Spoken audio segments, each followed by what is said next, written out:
राधे राधे, प्रणाम। मैं हूँ सरिता, आप सभी का स्वागत करती हूँ अपने चैनल पे। कैसे हो आप सब लोग? कमेंट में जय माता दी लिखिए। मैं आप सबके बीच एक छोटा सा नाच गीत लेके आई हूँ। गीत कैसा लगा कमेंट में ज़रूर बताइएगा। हरदी के रंग पिया बहुत बेदर्दी मोर बलमुआ हो, मेहंदी के रंग चटकार मोर बलमुआ हो, मेहंदी के रंग चटकार।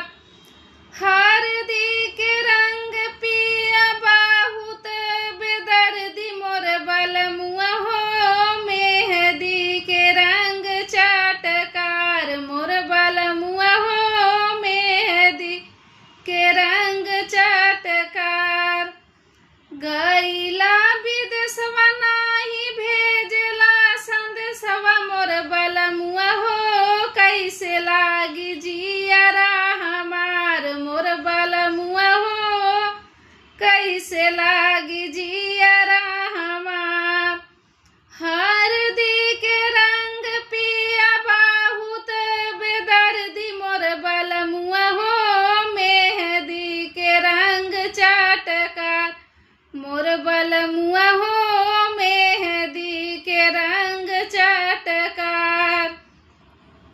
सास मोरी मारे ननद गरिया मोर बलमुआ हो, देवरा बोले बोलिया हजार मोर बलमुआ हो, देवरा बोले बोलिया हजार। हरदी के रंग पिया बहुत बेदर्दी मोर बलमुआ हो, मेहंदी के रंग चटकार मोर बलमुआ हो, मेहंदी के रंग चटकार।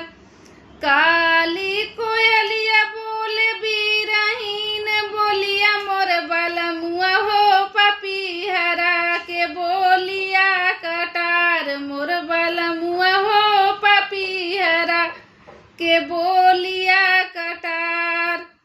हरदी के रंग पिया बहुत बेदर्दी मोर बलमुआ हो, मेहंदी के रंग चटकार मोर बलमुआ हो, मेहंदी के रंग चटकार।